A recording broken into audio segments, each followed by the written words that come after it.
नमस्कार दोस्तों, आप सभी का स्वागत है इस वीडियो में। सारे इंडियन सिटीजन्स, जितने भी इंडिया के नागरिक यानी भारतीय नागरिक जो भी इस वीडियो को देख रहे हैं, उनके लिए ये वीडियो बहुत ही इम्पोर्टेंट होने वाला है, बहुत ही खास होने वाला है। जैसा कि मैं आपको बता दूं, इंडिया के अंदर उड़ीसा नाम का एक राज्य है और उस राज्य में आपकी एक नोटिफिकेशन निकाला गया है एक जॉब से रिलेटेड। यानी इंडिया कंट्री के अंदर जो भी कैंडिडेट चाहे इस वीडियो को उत्तराखंड, उत्तर प्रदेश, दिल्ली, हरियाणा, मेघालय, मणिपुर, असम, त्रिपुरा, तेलंगाना, तमिलनाडु, आंध्र प्रदेश, हैदराबाद, कर्नाटका, केरला जैसी जगहों से देख रहे हैं, किसी भी स्टेट से, किसी भी ऐसी जगह से जो इंडिया कंट्री के अंदर आती है, तो यह वीडियो आपके लिए बहुत ही खास होने वाला है। क्योंकि इस वीडियो में मैं आपको बताऊंगा कि उड़ीसा राज्य के अंदर लेबोरेटरी टेक्नीशियन की वैकेंसी निकाली गई है, लेबोरेटरी टेक्नीशियन की जॉब निकाली गई है, जो कि 921 यानी 921 पोस्ट पर निकाली गई है, जिससे रिलेटेड इस वीडियो में हम बात करने वाले हैं। तो ये पूरे राज्य भर के अंदर जॉब रहेगी, यानी उड़ीसा राज्य में, पूरे राज्य में ये जॉब रहेगी। जो भी कैंडिडेट स्पेशली इस राज्य में रहने वाले हों या फिर इंडिया के किसी दूसरे राज्य में रहने वाले हों, वो भी अप्लाई कर सकेंगे इस जॉब पर। जैसा कि मैंने नोटिफिकेशन में देखा था, तो वही चीज़ आपके साथ डिस्कस कर रहा हूँ। तो मैं आपको बता दूँ, यहाँ पर इस जॉब से रिलेटेड एक एक चीज़ कवर होगी, चाहे इसकी एलिजिबिलिटी, कौन अप्लाई करेगा कौन नहीं करेगा, क्वालिफिकेशन, सैलरी, काम क्या होगा, बेनिफिट क्या होंगे इस जॉब के, और साथ में कब से कब तक अप्लाई होगा, फॉर्म की फ़ीस क्या रहेगी, साथ में एज लिमिट क्या होगी, एक एक चीज़ इस जॉब से रिलेटेड कवर करी जाएगी। मेनली आप जैसे फॉर्म भरते हैं इस जॉब के लिए, तब से लेके आपके फाइनल आपको जॉब मिलने तक का पूरा प्रोसेस डिस्कस किया जाएगा, एक एक चीज़ का। जैसे कि आपके फॉर्म भरने से जॉब मिलने तक के बीच में आपकी जो भी चीज़ें होने वाली हैं, सब डिस्कस की जाएगी। एग्ज़ाम होगा तो एग्ज़ाम को डिस्कस करेंगे, एग्ज़ाम नहीं होगा तो डायरेक्ट रिक्रूटमेंट होगी, तो वो क्वालिफिकेशंस के बेस पे होगी, तो उसमें क्या होगा वो सब डिस्कस किया जाएगा। तो सबसे पहले जैसा आप अपने स्क्रीन पर इस चीज़ को देख पा रहे होंगे कि ये लिखा हुआ है OSSC.gov.in, यानी कि उड़ीसा राज्य की गवर्नमेंट ने, जो कि सब ऑर्डिनेट स्टाफ सिलेक्शन कमीशन, यानी कि वहाँ पर जो स्टाफ सिलेक्ट करने का एक कमीशन है, जो कि आपके अलग अलग डिपार्टमेंट्स के लिए अलग अलग रिक्वायरमेंट्स के हिसाब से वहाँ पे सिलेक्शन करते हैं। जैसा कि आपका OSSC है कमीशन, गवर्नमेंट ऑफ ओडिशा का। ये ऐसे बहुत सारे कमीशन गवर्नमेंट ऑफ ओडिशा के हैं, उनमें से एक यहाँ पर OSSC है। उसके द्वारा ये बताया गया है कि यहाँ पर रिक्रूटमेंट हो रही है।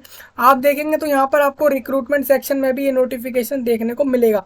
तो हम अब डायरेक्ट चलेंगे नोटिफिकेशन को डिस्कस करने इस जॉब का। तो सबसे पहले आप यहाँ पर देखिए, ये आपका भुवनेश्वर उड़ीसा से इस नोटिफिकेशन को निकाला गया है, जिसके अंदर बोला गया है कि ये 15 सितंबर यानी 15 सितंबर को नोटिफिकेशन रिलीज़ करा और बोला कि हमें जो है ज़रूरत है लेबोरेटरी टेक्नीशियन की, तो जो भी इसके लिए एप्लीकेबल हो, क्वालिफाइड हो, एलिजिबल हो, अप्लाई करे। तो सबसे पहले आप देखेंगे तो यहाँ पर आप अगर फॉर्म इसमें अप्लाई करेंगे तो आपको 21 सितंबर से लेकर इसमें 15 अक्टूबर तक फॉर्म भरने का समय दिया गया है। और इसमें बोला गया है कि न्यू यूज़र को सबसे पहले रजिस्ट्रेशन करना होगा, जिसके लिए समय दिया है ये। और कोई रजिस्टर्ड कैंडिडेट होगा तो वो अपना यूज़र आईडी डालकर लॉगिन हो पाएगा और OSSC के वेबसाइट पे, और फिर इस फॉर्म को भर पाएगा। तो दोनों के लिए बताया, रजिस्टर्ड के लिए भी और एक फ्रेश कैंडिडेट के लिए भी। और दूसरी बात यहाँ पर यह है कि फॉर्म की सबमिशन का टाइम जो है वो सेम रहेगा। फॉर्म का आप देखेंगे तो registration does not means filling of application form, online application shall be filed mandatorily after completing the registration. मतलब देखिए, रजिस्ट्रेशन का समय तो आपको 15 अक्टूबर तक रहेगा, लेकिन जो कैंडिडेट रजिस्टर कर पाएंगे इस डेट के बीच में, वही लोग जो है फॉर्म भर पाएंगे। फॉर्म भरने का डेट आपको 5 दिन और एक्स्ट्रा दिए गए हैं। यानी आपको इस रजिस्ट्रेशन के समय के अंदर भी आप फॉर्म भर सकते हैं, और चाहें तो इस रजिस्ट्रेशन करने के बाद आप 15 से 20 अक्टूबर के बीच भी इस फॉर्म को भर पाएंगे। अब यहाँ पर ये बोला गया है कि ये जो पोस्ट है ये डिस्ट्रिक्ट कैडर ग्रुप C की पोस्ट है इन वेरियस डिस्ट्रिक्ट, यानी अलग अलग जिला जितने भी आ रहे हैं उड़ीसा के अंदर, उन सब के लिए रहेगी। और मेडिकल कॉलेज और जितने भी मेडिकल कॉलेज हॉस्पिटल्स हैं जो कि अंडर जिसके जो कि health and family welfare department of government of Orissa के अंदर आते हैं, उनसे रिलेटेड रहेगी। Medical college and hospital wise category wise breakup बताऊंगा मैं आपको कि कितनी पोस्ट पे कितनी कितनी पोस्ट आपकी है, वो भी आपको बताई जाएंगी। कितनी कितनी पोस्ट फिल्ड हो रही है रिक्रूटमेंट में और कहाँ कहाँ पे रिजर्वेशन है। मतलब मैं आपको वैकेंसी कैटेगरी वाइज भी बताने वाला हूँ कि किस जाति का कैंडिडेट, किस कैटेगरी का कैंडिडेट, किस कम्युनिटी का कैंडिडेट अपने हिसाब से उस वैकेंसी पर अप्लाई कर पाएगा। तो वो सब मैं आपको बताऊंगा। अब आप देख सकते हैं यहाँ पर कुछ पॉइंट्स लिखे हुए हैं, इसको आप चाहें तो रीड कर भी सकते हैं, इसको नहीं तो आप इसको छोड़ सकते हैं। हम इंपॉर्टेंट पॉइंट कवर करते हैं। सबसे पहले सैलरी जान लीजिए। सैलरी यहाँ पर ये होगी कि आपको 25,500 रुपये से लेकर 81,100 रुपये यानी कि 25,000 टू 81,000 के बीच में आपकी सैलरी कहीं ना कहीं आ रही होगी। और एलिजिबिलिटी क्राइटेरिया यही रहेगा। कैंडिडेट का जो है 21 ईयर का होना ज़रूरी है और 38 एज का होना ना ज़रूरी है, यानी कि 38 से कम होना चाहिए और 21 से ऊपर होना चाहिए या फिर 21 का होना चाहिए कैंडिडेट। डेट ऑफ बर्थ आपके 10th के मार्कशीट के बेस पर वेरीफाइड की जाएगी। 10th के मार्कशीट पर जो भी आपकी डेट ऑफ बर्थ होगी वही उसी को मान लिया जाएगा, वही उसी से माना जाएगा कि आपकी एक्चुअल डेट ऑफ आपकी जो उम्र है यानी एज है वो क्या है। उसके बाद अगर कोई कैंडिडेट रिलैक्सेशन चाह रहा है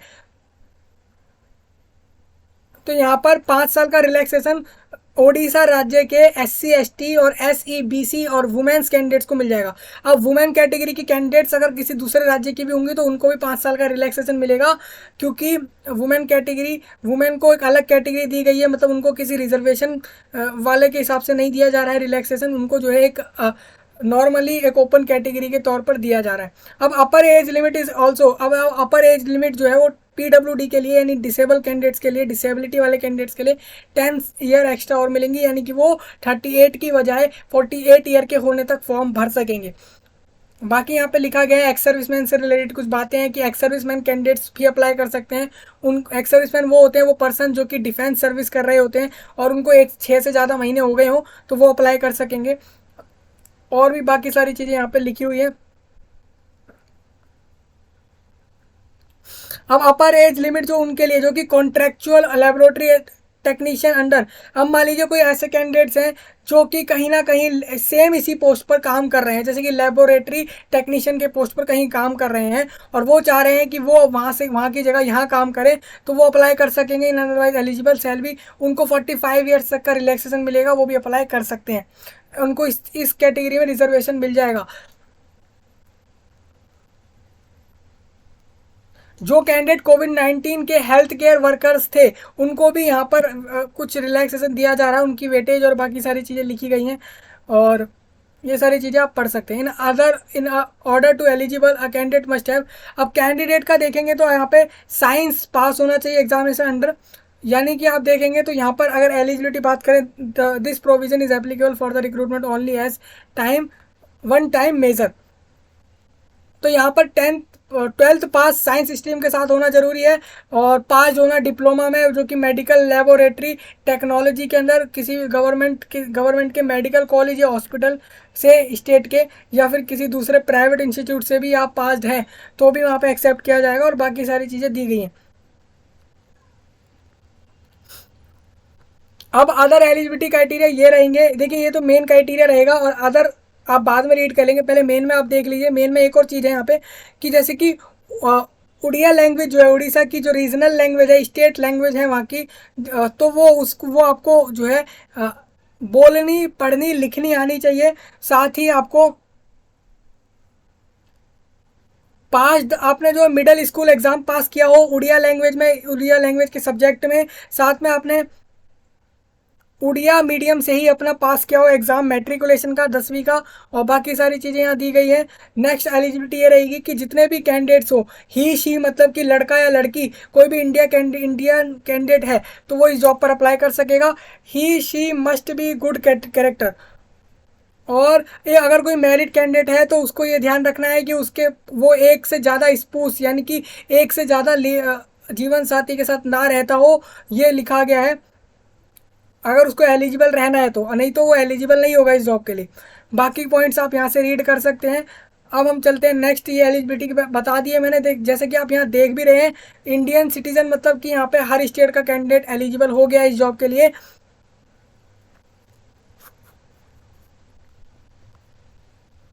इसके बाद यहाँ पर लास्ट डेट तो मैंने आपको बता ही दी थी फॉर्म की। अप्लाई करने के लिए पहले आप रजिस्टर्ड कर लेंगे अपने आप को OSSC के वेबसाइट पे, और फिर उसके बाद अपना फॉर्म भरने की तरफ जाएंगे। ये सारा प्रोसेस लिखा हुआ है आपका। अब आपको फॉर्म्स के साथ, फॉर्म जब आप अप्लाई करेंगे तो वहाँ पर आप अपनी photo, sign, marksheets, caste certificate जैसी चीज़ें वहाँ पर आपको लगानी होंगी, जो कि आपके फॉर्म के अंदर ही लगाई जाएंगी। अब यहाँ पर बोला गया है कि ओरिजिनल डॉक्यूमेंट्स आपको दिखाने पड़ेंगे, जैसे कि कास्ट सर्टिफिकेट, ये सब चीज़ें जब आपका डॉक्यूमेंट वेरिफिकेशन होगा। अब यहाँ पर ये है कि place and date of written test, यहाँ पर एक रिटर्न एग्जाम होगा इस जॉब से रिलेटेड, और ये होगा हर डिस्ट्रिक्ट में होगा। उड़ीसा के हर डिस्ट्रिक्ट में इस एग्ज़ाम को लिया जाएगा, और ये आपका नवंबर मंथ के अंदर होगा हर डिस्ट्रिक्ट के अंदर। और ये जो रिटर्न टेस्ट होगा, ये इसमें एडमिशन लेटर आप देख सकते हैं कि प्रोविजनल एडमिशन लेटर, मतलब कि आपका कहाँ पे एग्ज़ाम है उसके लिए एडमिट कार्ड जो आपका रहेगा रिटर्न टेस्ट का, वो आपको कमीशन के वेबसाइट पे मिल जाएगा। यानी कि नवंबर में एग्ज़ाम है तो नवंबर, अगर वो एंड में एग्ज़ाम होता है तो स्टार्टिंग में मिलेगा, और नहीं तो स्टार्टिंग में एग्ज़ाम होगा तो वो आपको अक्टूबर के एंड में मिल रहा होगा। एडमिट कार्ड की मैंने आपको डिटेल क्लियर कर दी है। और इसके बाद आपका प्लान ऑफ रिटर्न टेस्ट, यहाँ पर जो रिटर्न एग्जाम होगा उसके बारे में बता देता हूँ। अभी मैं दोबारा एक बात बता दूँ, क्वालिफिकेशन मैंने क्लियर कर दी है, 12th pass with science stream plus आपका डिप्लोमा उस स्पेसिफिक फील्ड में, वो आपका रहेगा क्वालिफिकेशंस। और रिटर्न टेस्ट यहाँ पे जो लेंगे उसके लिए आपका 100 नंबर का paper MCQ based OMR system पे हो सकता है, या फिर वो कंप्यूटर पे भी हो सकता है। यहाँ पर क्वेश्चन जो रहेंगे वो आपका पहला तो रहेगा आपका diploma in medical laboratory technology के से रिलेटेड क्वेश्चंस रहेंगे, जो कि 60 क्वेश्चंस होंगे, और 60 नंबर का ही होगा, 60 मार्क्स का। फिर आपका questions based on practical skills के बेस्ड पर आपके 25 क्वेश्चंस आएंगे, और वो आपके 25 मार्क्स के होंगे। नेक्स्ट आपका अर्थमेटिक, जो कि HSC स्टैंडर्ड यानी कि आपके हायर सेकेंडरी स्कूल्स लेवल के बेस्ड पर रहेगा, और उसमें आपके जो है यहाँ पर इसमें भी 10 क्वेश्चंस आएंगे, और 10 मार्क का ये भी रहेगा। सेम इंग्लिश आपकी HSC लेवल की रहेगी, उसमें आपके 5 क्वेश्चन 5 मार्क के रहेंगे। टोटल आपको 2 घंटे का समय दिया जाएगा, 2 आवर्स का। 2 आवर्स में आपको ये सारा एग्ज़ाम जो है कंप्लीट करना है। जो मिनिमम क्वालिफाइंग मार्क्स हैं जो SC ST के लिए, वो ये रहेंगे, रिजर्वेशन कैंडिडेट्स के लिए 30% मार्क्स लाने होंगे उनको, और बाकी कैटेगरी वालों को 35% मार्क्स लाने हैं। मतलब जैसे आप देख रहे हैं कि यहाँ पर 100 नंबर का पेपर है, तो यहाँ पर आप 100 नंबर में से अगर 35 नंबर ले आते हैं, उससे ऊपर ले आते हैं, तो आप इसमें क्वालिफाइड माने जाएंगे। अगर आप इससे कम ला रहे हैं तो आपका 30-35 के बीच में मार्क्स है, तो आप एक रिजर्वेशन कैंडिडेट्स होने चाहिए, तभी आपको वहाँ पर फ़ायदा मिल पाएगा। और जो कैंडिडेट 30 से भी कम नंबर लाते हैं वो यहाँ पर क्वालिफाइड नहीं माने जाएंगे, वो आगे नहीं जाएंगे। इस एग्ज़ाम के बाद क्वालिफिकेशन वाइज मेरिट के लिए वो लोग आगे नहीं जाने वाले हैं। अब इसमें सिलेबस की जो बात है आपकी, वो सिलेबस जो होगा वो as per the syllabus of diploma, जो कि डिप्लोमा का सिलेबस है मेडिकल लेबोरेटरी टेक्नोलॉजी में, उसी का सिलेबस आपका रहने वाला है। There shall be a written test only, जैसे कि मैंने बताया आपको रिटन टेस्ट हो रहा है यहाँ पे, और ये किसी भी मोड में हो सकता है, कंप्यूटर पे भी, OMR शीट पर भी हो सकता है। और इसमें नेगेटिव मार्किंग रहेगी 0.25 मार्क की, मतलब एक नंबर आपको सही आंसर करने पे मिल जाएगा, और अगर आप उस क्वेश्चन का आंसर गलत करते हैं तो फिर आपका उस क्वेश्चन का मार्क्स के साथ साथ सही क्वेश्चन के आंसर में से 0.25 मार्क काटा जाएगा, जो कि आपके पेनल्टी मार्क रहेगा।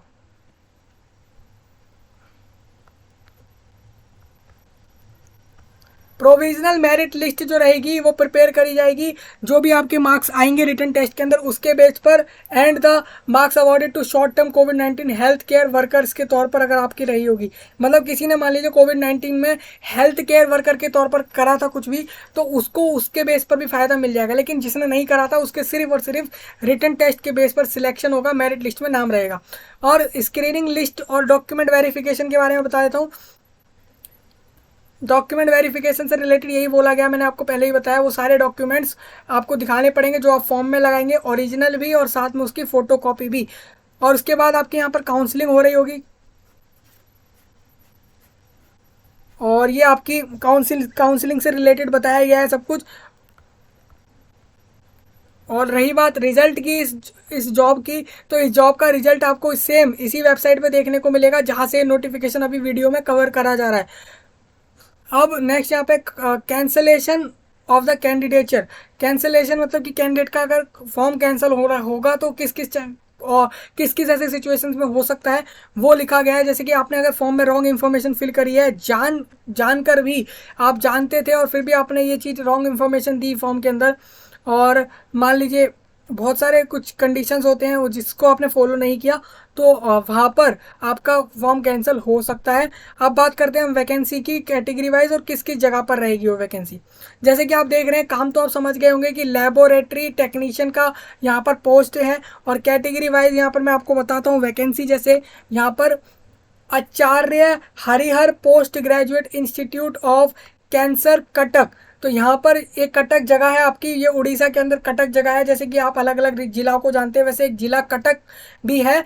उस उधर जो आपकी वैकेंसी है उसमें आप जो आपकी यहाँ पर कैंसर इंस्टीट्यूट के अंदर है जो कि post graduate institute of cancer है, ये इस जगह पर आपकी टोटल 6 वैकेंसी हैं। और 6 में से भी आपकी जो है 3 वैकेंसी यूआर कैटेगरी की है, एक वैकेंसी एसटी की है और एक एससी, 2 एससी की हैं। और बाकी आपको टोटल दिखेगा यहाँ पर टोटल एक वैकेंसी जो है यहाँ पर रहेगी डिसेबिलिटी से, जो कि इस इंस्टीट्यूट के लिए रहेगी जो पहला वाला है। अब इसमें आप एक चीज़ और समझिए, यहाँ पर जो आपको ऊपर डब्लू दिख रहा है इसका मतलब वुमेन हो जाएगा, यानी उस कैटेगरी की वुमेन के लिए। और बाकी जो रह गया वो मैन, यानी कि वुमेन के अलावा दूसरा जेंडर मैन के लिए हो जाएगा। तो इस तरीके से हो गया ये। अब नेक्स्ट आपका है जो कि आपका Maharaja Krishna Chandra Gajapati medical college and hospital Berhampur. तो इसके अंदर 17 वैकेंसियां हैं जिसके अंदर 6 वैकेंसी तो मैन के लिए और 4 वैकेंसी वुमेन के लिए, एसटी कैंडिडेट्स के लिए यानी अनुसूचित जनजाति के लिए, और 5 जो है वो यूआर कैटेगरी से रहेंगी।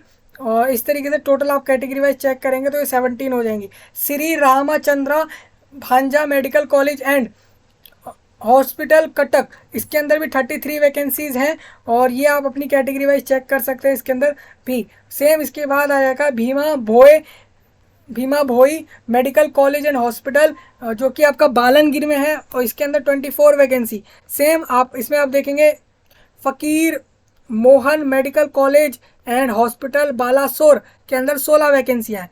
तो टोटल इस तरीके से आप टोटल यहाँ पे वैकेंसी चेक कर पाएंगे कहाँ कहाँ पर कितनी कितनी वैकेंसियाँ हैं। इससे आपको एक आइडिया लग जाएगा कि आपके जो भी जगह पास पड़ रही है वहाँ पे आपके कितने चांस हो जाएंगे आपको मिलने के जॉब, और अपनी कैटेगरी वाइज आप चेक कर पाएंगे कि आपकी कैटेगरी वाइज वहाँ पे वैकेंसी है या नहीं है। तो टोटल यहाँ पे आप देखेंगे जगहों के नाम अगर मैं बताऊँ यहाँ पे तो 47 जगह ऐसी हैं जहाँ पर ये वैकेंसियाँ हैं।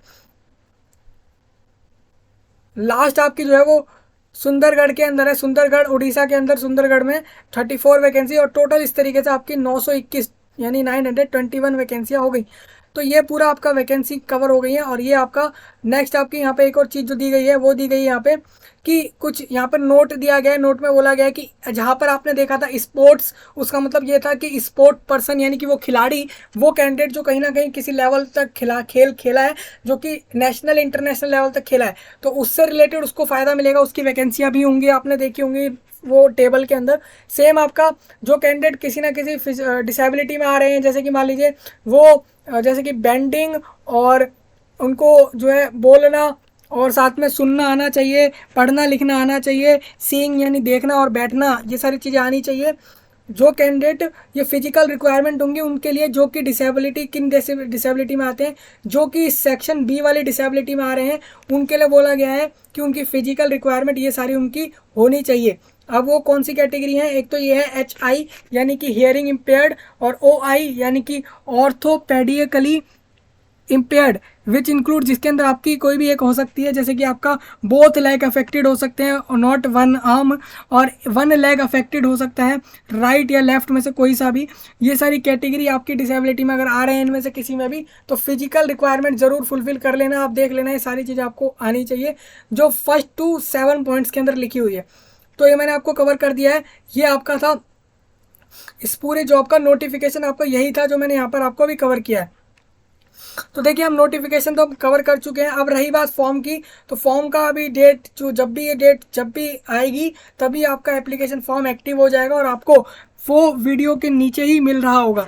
तो ये मैंने आपको पूरा बता दिया इस जॉब से रिलेटेड। जो भी कैंडिडेट एलिजिबल हो इस पर अप्लाई कर सकता है। मैं आपसे मिल रहा हूँ अब नए वीडियो में, तब तक के लिए आप सभी का धन्यवाद।